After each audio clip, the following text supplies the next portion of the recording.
ఏదైనా ఉంటే సామరస్యంగా మీరు మాట్లాడాలి.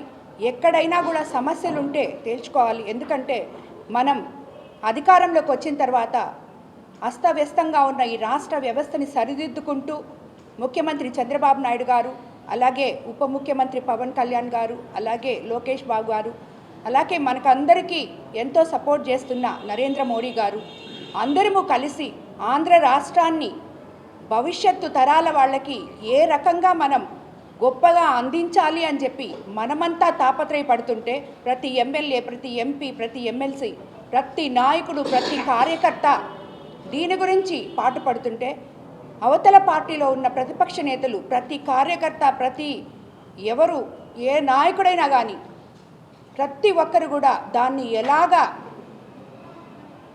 జరగకుండా, అభివృద్ధి జరగకుండా చూడాలి అనే దానికి బాటలు వేస్తూ వాళ్ళు ఉన్నారు.